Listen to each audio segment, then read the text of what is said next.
Going to be a lot of fun here, ladies and gentlemen. Up next, let's get ready for some football here. Flag football, Denver and Texas, a rematch. Alex and Craig, gentlemen, I know you got your headphones on. Everybody's ready to talk and get excited about some good old-fashioned football. What did you think about what you saw? I know, Alex, you talked a little bit about the future is bright. I mean, like I said, if you're not watching this, you're missing out. Hands down, because of what the Olympics, what college is opening up for flag football, it's insane in that manner. But most importantly, Denver and Texas. Craig, your thoughts? Go ahead, buddy.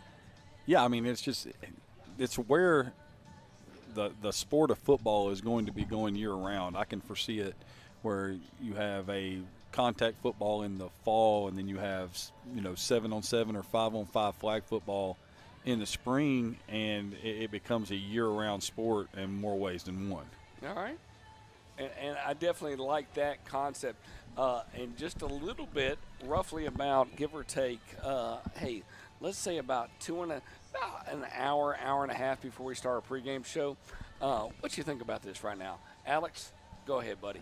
You can throw it out there. We're not calling the game. You can throw anything you want out there in this world. What do I think about the 9 Cup? Yeah, man. Oh, man. I mean, it's Buddy, go ahead.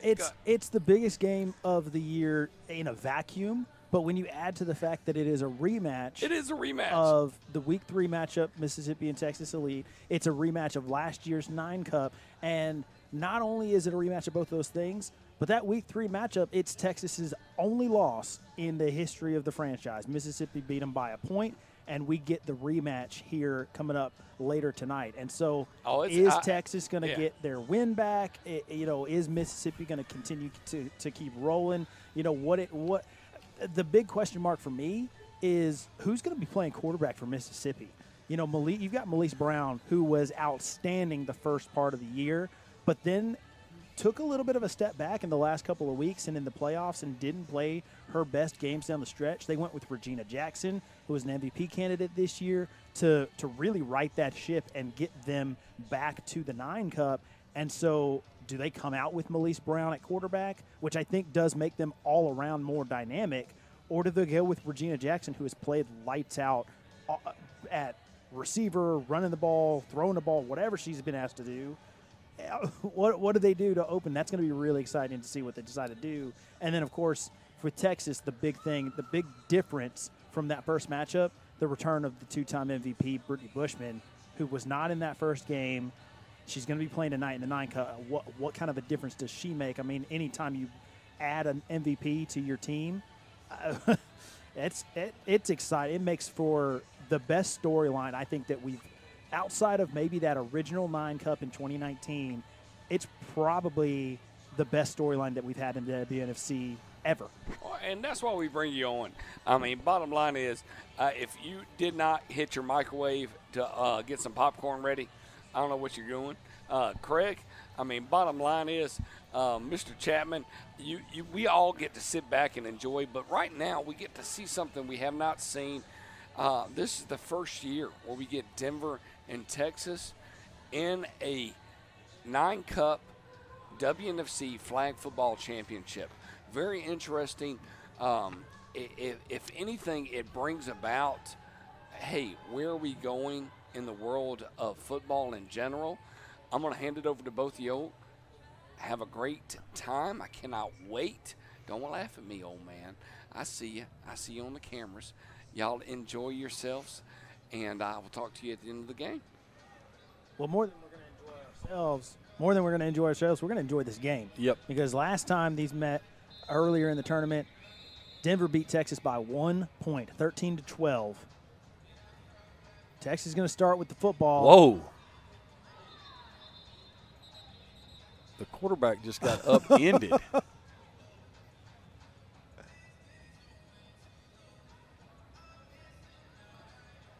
Seems to be all right.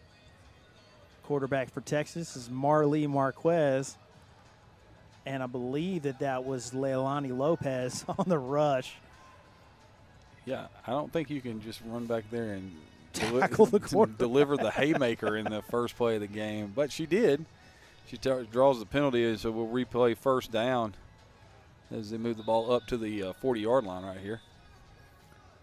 And, of course, it's worth mentioning here to everybody as Marquez finds open receiver. She's got some room to run. Amber Kraft giving chase and finally pulls the flag off at the end. We'll talk about the accolades of Amber Kraft, who's one of the most decorated players in the history of the WNFC. But if Texas wins this one, we get a rematch immediately following this game because it is a double elimination tournament. Denver is undefeated. Texas has the one loss to Denver earlier in the tournament.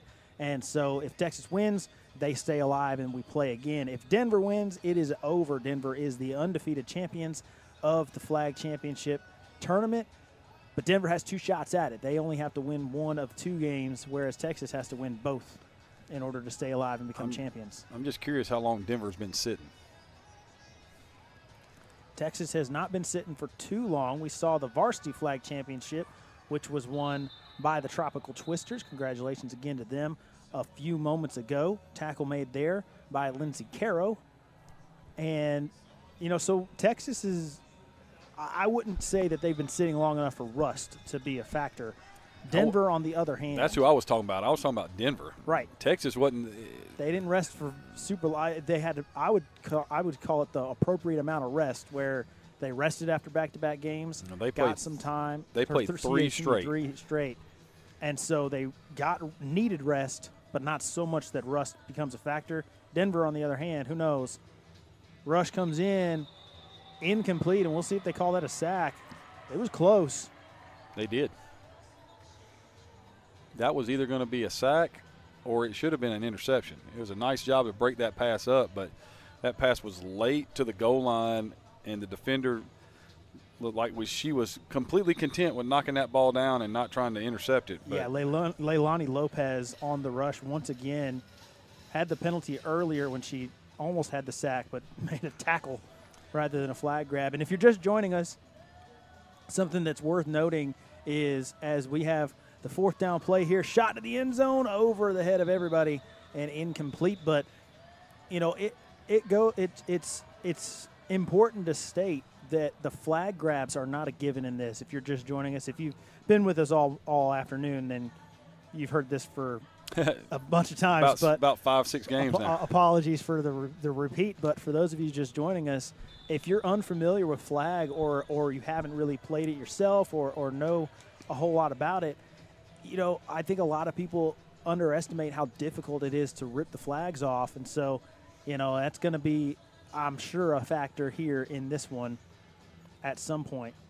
Quick pass short, and flag is ripped before a big gain there. Gain of about 2, maybe 3 for the Denver Bandits. Angela Villarreal on the catch. Yeah, they're not. That was I'm catching the snap and getting rid of the football. But we've seen this from Texas all day. They're not sitting back and waiting on you to make a read. They're forcing. So 2nd down play. Throw is thrown deep, wide open, and in for the score is Villarreal. And just like that, the Denver Bandits strike first. Wow.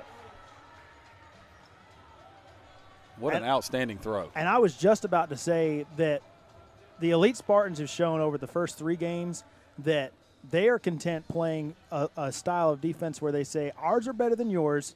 We're going to put pressure, and we're just going to play one-on-one and cover.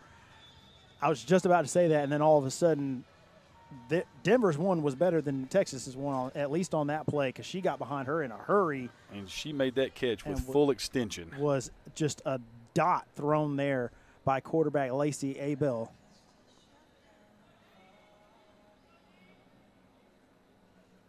Pressure coming to the back of the end zone, caught, and it's a 1-point conversion for the Denver Bandits. 7-0 they go up. Catch was made by Brittany Bryant, and the Denver Bandits take the lead here early, 7-0.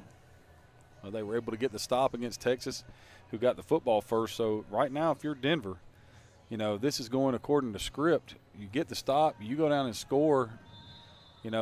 now basically you get the extra possession in the second half because you get the ball first. Deep shot, and this one is going to be intercepted for the Bandits. Went up the ladder. Wait, is it an interception or is that a Texas catch? It's hard to tell. Those jerseys look very similar. I'm pretty sure. Yeah, no, that's a catch for Fulford. Yeah. And she came down hard. She's having a hard time getting up after that one. But an outstanding catch by Madison Fulford.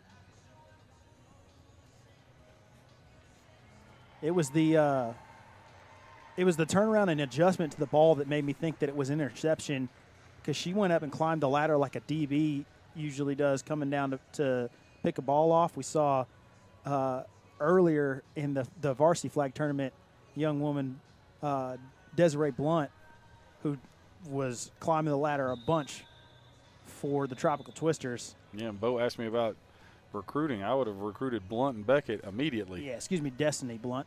Apologies. But an outstanding catch there made by Fulford. We've seen she's been dominant all day offensively for the Spartans. Well, that was a great play right there. Is that Kraft? It is. Yeah. Guess who? Okay. Makes perfect sense. Yeah, Amber Kraft. Again, one of the most decorated players in the WNFC. She was a 2021 Defensive Player of the Year finalist. She was a Defensive Player of the Week in 2023. She was the Defensive Player of the Year in 2023. And she is a Defensive Player of the Year finalist this year. She's an outstanding linebacker for the Denver Bandits. Wow. And a sack. I mean, shot out of a cannon. Huh? Yeah, it's Lopez once again. I mean, she's their designated rusher, and for good reason, because she is getting there in a hurry. They figured this thing out. She's coming from 8 yards deep, and it's just a dead sprint to the quarterback. Mm-hmm. And it's the pressure that she's not giving them a chance to look anywhere down the field. That's why you thought that the first play was an interception, because the ball came out so fast, so high, that you just assumed that there's no way an offensive player caught that. Here's a double pass. Lopez content to just give her the time. Now she's going to rush. And what a play made by Amber Kraft. That was a long time to cover. And finally, it was Red Clark who came up to put pressure, as well as Lopez came around and forced the throw, and Kraft just staying with her the whole way. But that was perfect, because they ran the lateral, and she didn't run back to the lateral. She was like, okay, if you want to run, it's the last down. Yeah. You have to score a touchdown. Go ahead and run.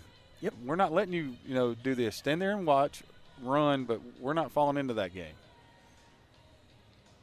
Catch and run. Nice play made there defensively by Lindsay Ezell.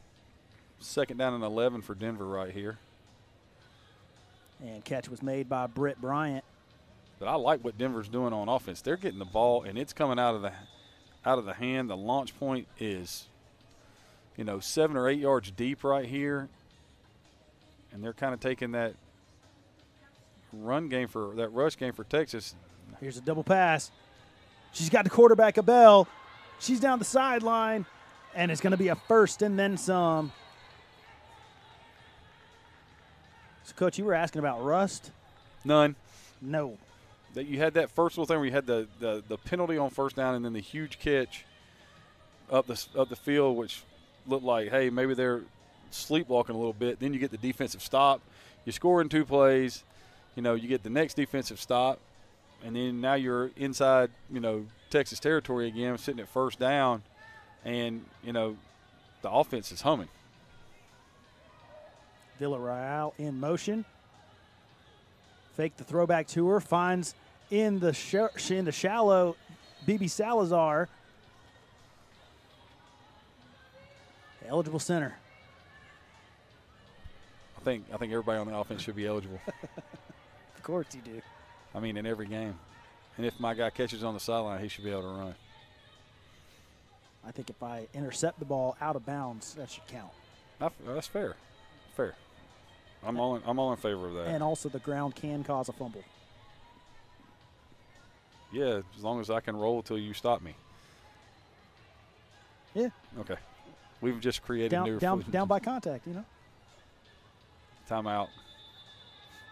It's a good timeout there. I think Denver, with an opportunity to really put the pressure on Texas here, you want to make sure that you have the right play called,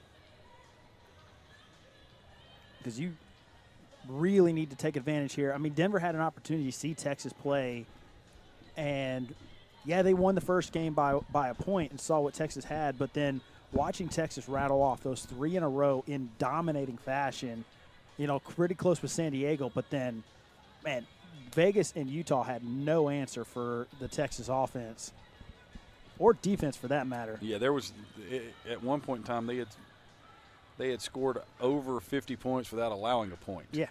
That's pretty much dominance.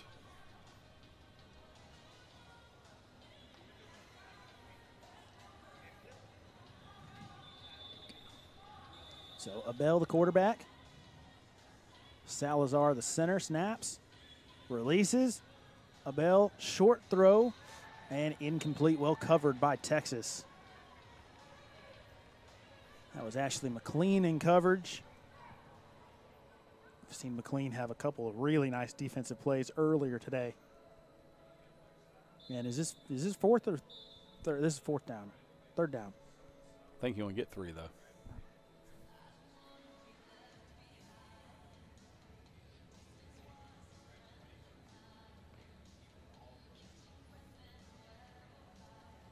So Texas defensively trying to hold here. And what a throw and catch. Touchdown, Red Clark. That was a dot. Coach Abell can sling it. To the front pylon, outside shoulder, away from the defender. Against really good coverage. Yeah.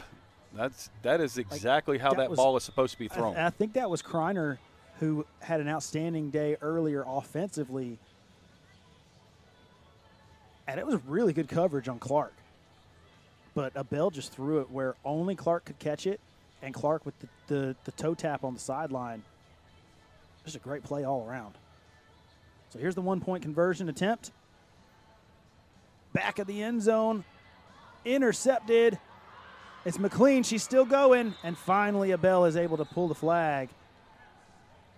So it would have been a 2-point play there if McLean had been able to continue running with that one. But the interception nonetheless holds at 13-0, and that could come back to bite Denver there, the unsuccessful conversion. Oh, yeah, make no mistake about it. This game's not over. No, not by any means. Short throw. Kraft with the tackle. And between Kraft and Lopez, they can't do anything underneath. Yeah, that's Lopez is putting the pressure immediately, and Kraft is just taking away the entire underneath. It's a good way to play defense if you can get away with it. Yeah. And they can get away with it. They can. And that allows the other 3 to play deeper coverage and not allow anything in the back end. Here's the deep shot. Going for Criner, but incomplete. Into double coverage.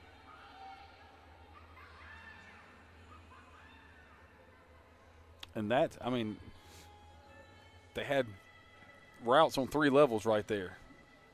And they were all going in different directions. So that's exactly how you want to – they all kind of had a high-low principle for all their routes. And, you know, Denver just did a nice job of covering it up right there. Mm-hmm.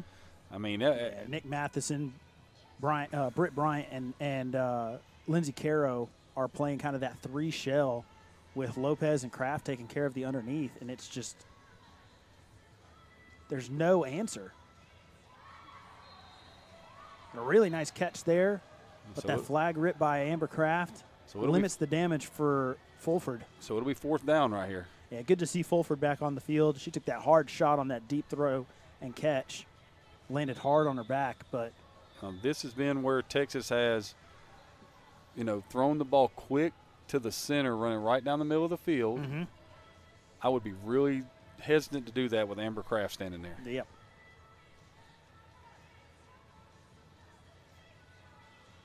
Deep shot off the hands. That one intended for Fulford off of the throw from Vanita Krouch. And now Denver gets the ball to the short field right here with a chance to go up 3 scores, and they get the ball to start the second half. Yep.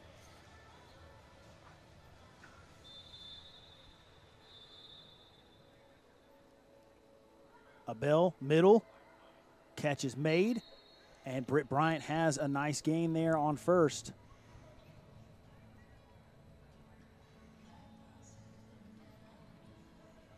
And if you're Denver, it would, one of those things right now where, hey, we score late so that we don't give Texas time to score right here.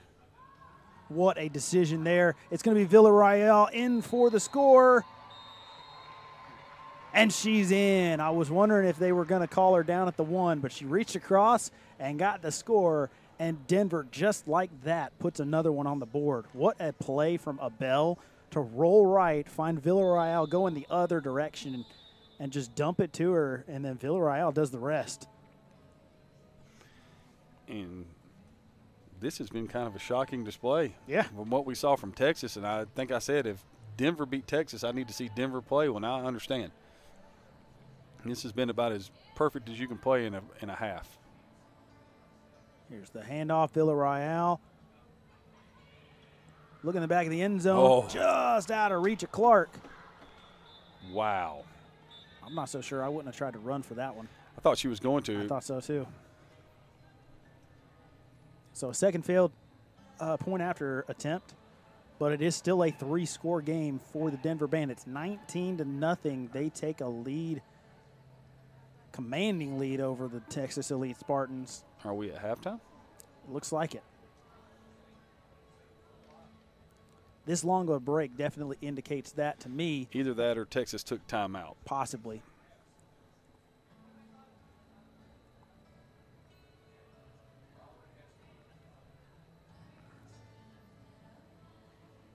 But, Denver they found something with Lopez and with Kraft that allows them to do something that not a whole lot of other teams are able to do in flag, where they can neutralize. With 2 players, they can neutralize an entire half of the field, force Texas or anyone they play for that matter into having to take – they have to take deep shots. That's all they can do. And then they've got a 3-shell behind it that they can play because they're taking away and neutralizing a half of the field with 2 players. I'm going to tell you, you can't – the route that would work the best against this is a route that Texas would probably be great at throwing, but with the pressure – that Denver's bringing, there's no way. They just line up in tight, snap the ball, and just run the center in an underneath route to hold Kraft in the middle, and then deep cross both routes, and then just, take the one that comes open. Yeah. Because that's the way you would attack that coverage. And they kind of ran something similar to it. They had a deep in route with a post over the top of it and an under route from the center. But right now with the pressure that's on the quarterback, you can't stand back there and decide. You got to let it rip.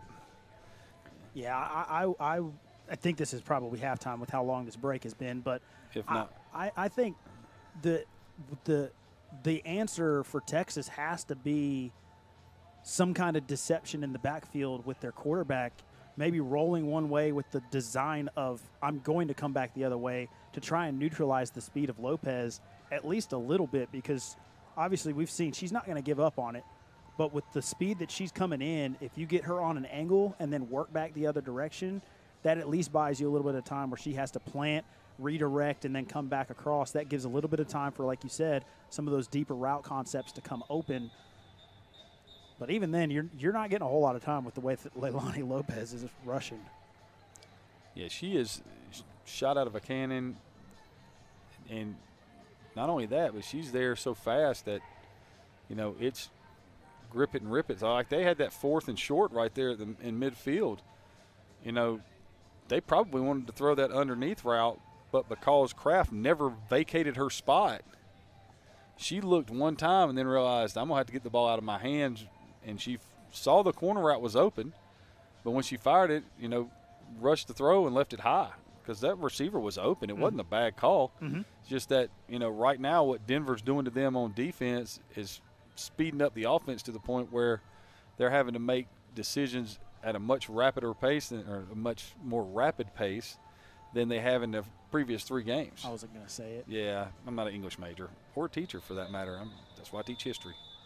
So it was halftime, so things will flip. Denver will score and then immediately keep possession. So you want to talk about the ultimate make it, take it. They literally scored on the final play of the half and then turn around and just keep possession. And I'm going to tell you right now, if I score right here, I'm going for 2. Because I'm going to try to, it will put me up 25 points, the touchdown wheel. So that means 3 touchdowns and 3 2-point conversions don't catch me. So I'm going for 2 right here to try to expand this thing as much as I can.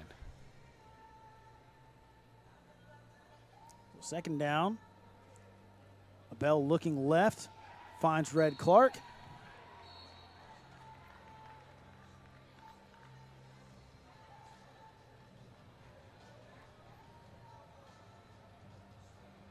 And it'll be third, but it'll be a third and really manageable. Yeah.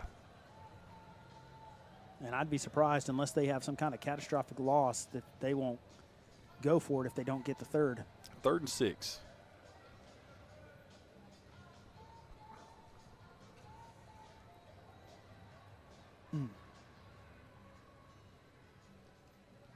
Got a little Bruno Mars soundtracking the events today. Abell with the deep shot and overthrows everybody. Had Villarreal. Had 2 receivers She open. did. Just out of reach.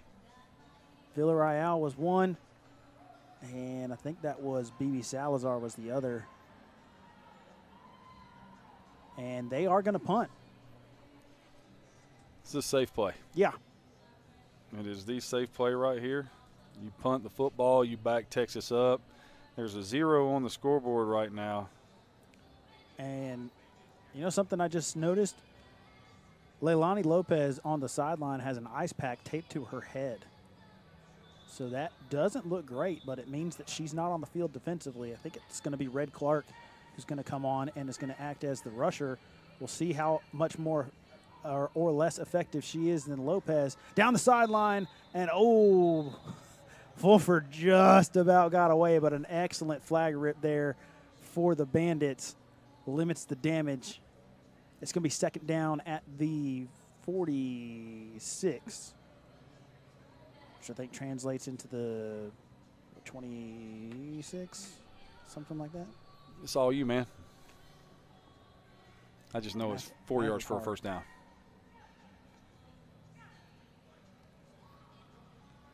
This one skips up, and it's going to be 3rd down and 4.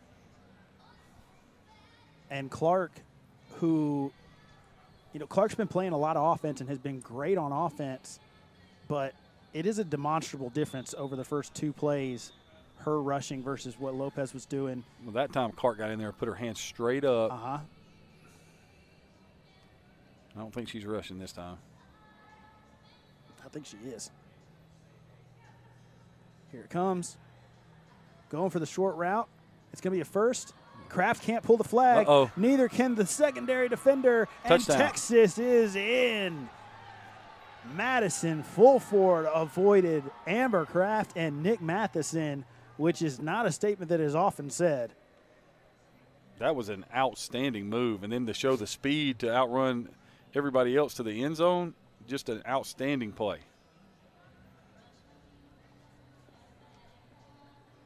And so just like that, Texas is on the board. And they're saying, in the words of the great President Whitmore, we will not go quietly into that good night. Back of the end zone, and nice Texas catch. Scores. 19-7, and so those 2 missed extra points for Denver looming large right now. And now you pretty much have to go for 2 on the next one because, you're trying to get that thing back up to at least a 3-score game. Being at 26-7, you're still up 19 points, but, 3 touchdowns beat you. Is nobody going to comment on the Independence Day reference? I did. I just shook my head and laughed. My headphones just like literally went on my head right now. That's a great. It was. He did a great job. Thank you. I appreciate that, man. I do that. She's not down. No. Flag isn't pulled. Yeah, it's finally. there. Oh. Right about. We got a penalty marker down on the field up there.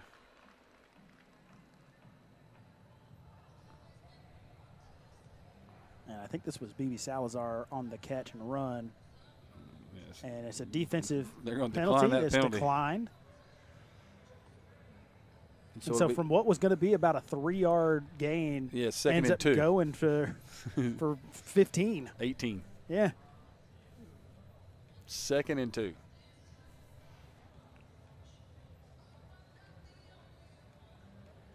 And if And you're again, I mean, and that just it goes back to what we've been talking about all day. That flag pull is not a given.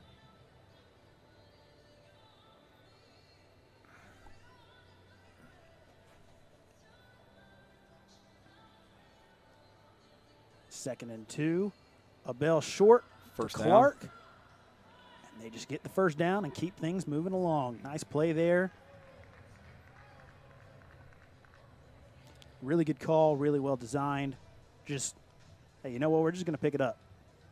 I mean, that's just, you pick up the first down, keep the clock, or, you just keep possession. Yeah.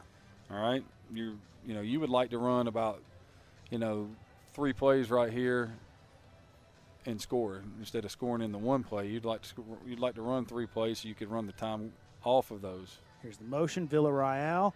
Throwback to her. We saw this earlier. Takes the shot. Middle of the field. Caught Red Clark. And she's going to be taken down finally at the 33.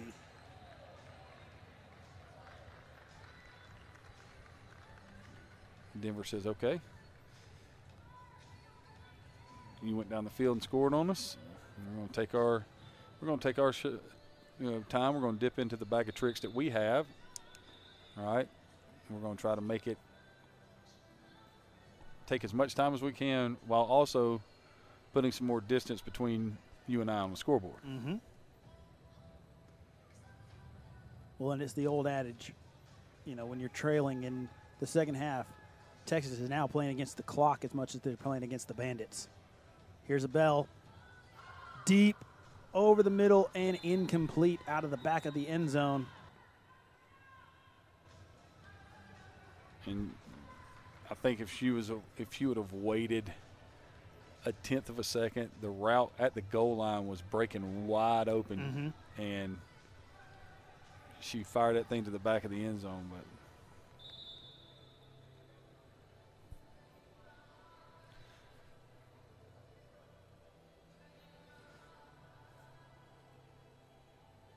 this is a huge play right here. 3rd and goal. Denver trying to equalize from the Texas score. Abell avoids and just misses Villarreal. So the Spartans defense holds. Had her. Yep. And that's one that Abell hasn't missed very often today.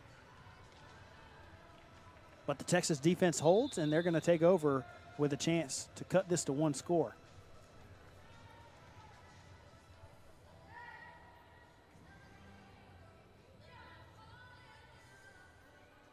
Deep shot.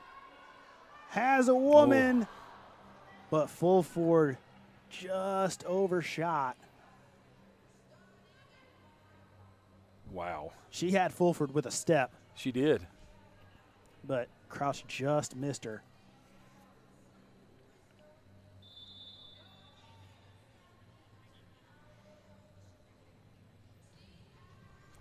Yeah, that's what I was just about to get out of my mouth. The one thing you don't want to do right here if you're Denver is give up a score early.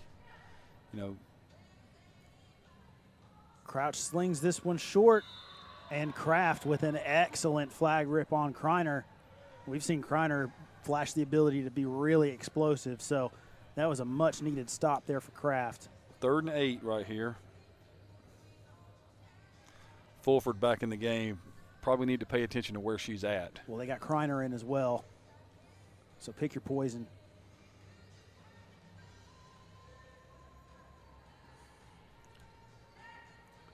Haven't seen a whole lot of double passes from Texas so far in this one. Pumps, takes the deep shot. It's Fulford, and she's just out of reach as well. Just like that first down play, it's just a little bit off. Looked like she slowed down a little bit right there. Yeah. Good coverage played there by Nick Matheson. Threw that ball right on the pylon. So 4th down and a long 7 right here.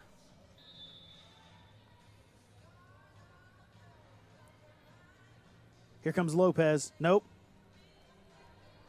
Yep, here she comes. Back in for the first time this half. On a very critical 4th down play. Here comes the blitz. Same play they scored on. They end up pulling the flag on Fulford, get her down, but not before a first down. So a huge first for Texas there.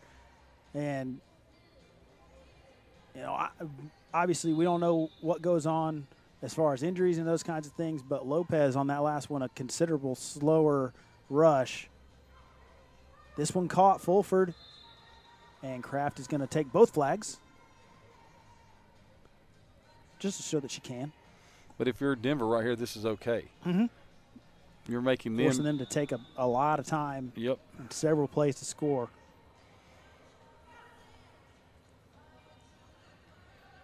That was there's not the okay. score. Looked like a bit of a busted coverage there. Now it's 19-13. And the most important play of the game is about to happen. It is. Because Denver, again, those two unsuccessful conversions aren't important yet. But if Texas converts here, all of a sudden they are very important.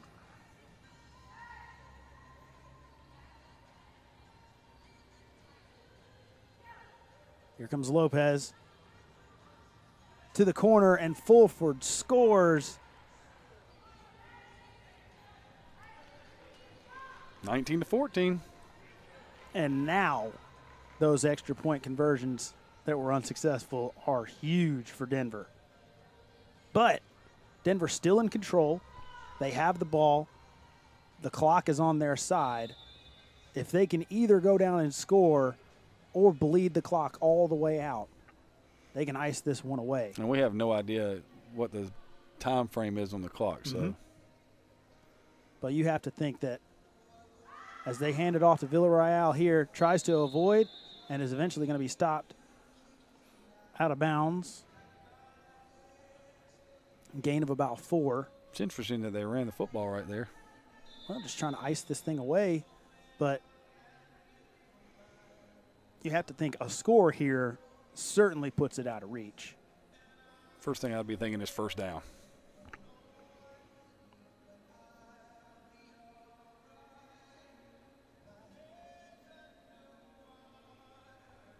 They are definitely not in any hurry.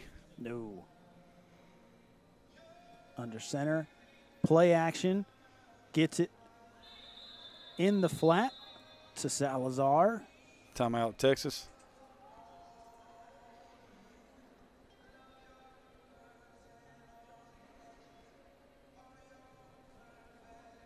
And we'll stay here as time is winding down in this one.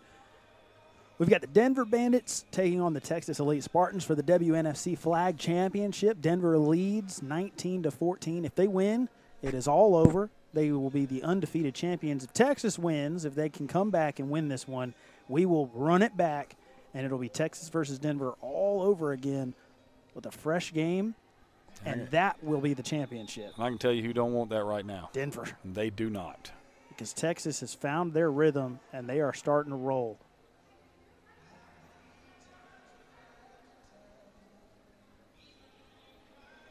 So 3rd down and 9 right here. Abell rolling left.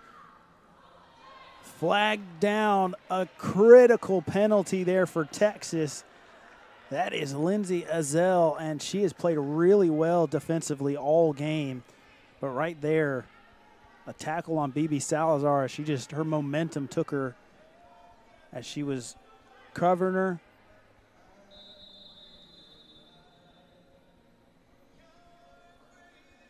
And I think that's going to be a first down. It is a first down. It is, and that very well could be the game right there. Again, we said it. We don't know the time situation, but it's got to be close to winding down here. And the first down could be the dagger, as that gives Denver a chance to at least bleed off 3 more plays worth of clock. Or score and really put this one away. Yeah, because if you score right here, that pretty much ends it. Yeah. Because there's just not going to be enough time for enough possessions, especially not with the fact that you can run the ball. So that means if you got it to the point where the clock was running down, you just run the football and not put it in harm's way. Right.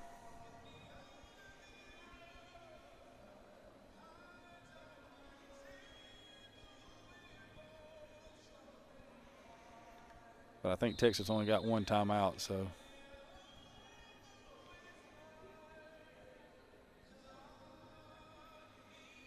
Here comes the handoff. It is handed off. And Villarreal avoids. She's going to go down. What a smart play.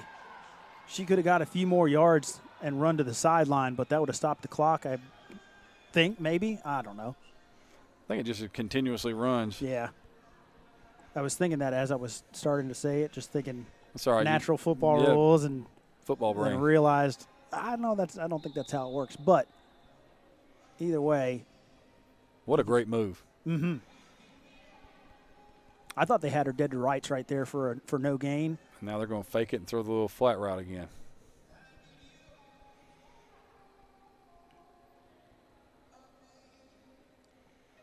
Abell taking her time.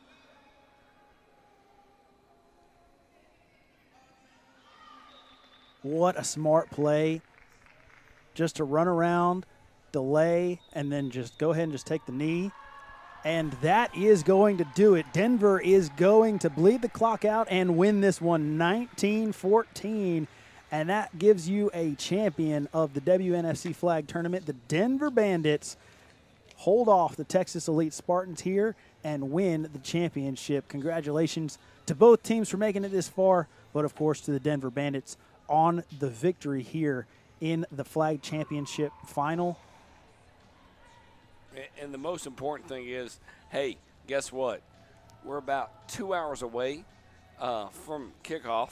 We'll start our pregame in about 60 minutes. So set that clock, ladies and gentlemen. Get ready for good old-fashioned 9-cup all-day Sunday championship.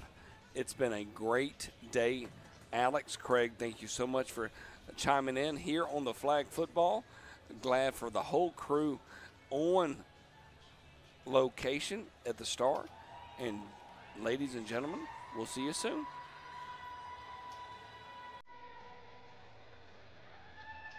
The mission of the WNFC is to accelerate equity for women and girls through the power of football. Thank you for having our back and sharing our love for the game. WNFC football is led by CEO Odessa Jenkins, President and COO Elizabeth Jenkins, Commissioner Janice Masters, Head of Officiating Desiree Abrams, CFO Kristen Davis, Creative Director Aaron Hargill, Head of Coaching Development and Resources Cindy Butts-Hooten, and Head of Production Bo McMichael. Thank you to our front office, owners, general managers, coaches, officials, and volunteers for all of your work to elevate this game.